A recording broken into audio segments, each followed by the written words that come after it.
Having just touched on painting in the previous video, let's talk now about projections, the paint through tool and also projection masking in Mari. The paint through tool is very similar to the paintbrush tool, however you use an image instead of plain colour. To start, you're going to need an image loaded into your image manager. From there, all you have to do is drag the image into your workspace and Mari will switch to the paint through tool automatically. When you have an image that you're painting through, you can transform it to better line up with your model. Holding Control will rotate the image, Control and Shift will let you scale it, either uniformly or in a single axis if you select an edge of the image whilst doing so. You can stamp the image down by pressing the apostrophe key, and by using the semicolon, you can make the image repeat, so it doesn't matter if your brush goes off the edge of the image. Don't worry about remembering these shortcuts, there's quite a few, and they're all at the very bottom of the Mari window in the Tool Help bar. To clean paint off of the buffer, I'm just going to hit this button on the bottom left of my toolbar. When projecting with the paint through tool, the same settings that you set up in your painting palette from earlier still apply.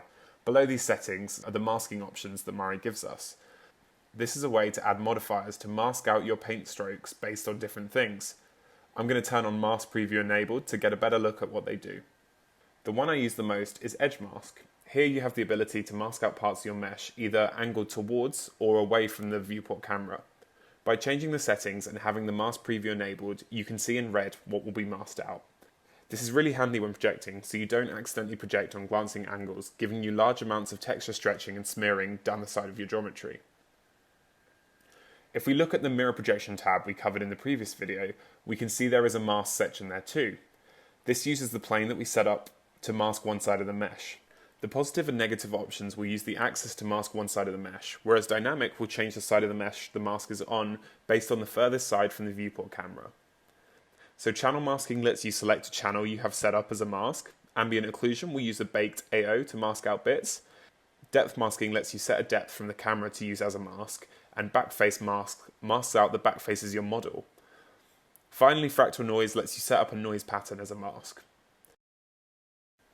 Thanks for watching this video, and join me in the next one to learn about some more features of Mari.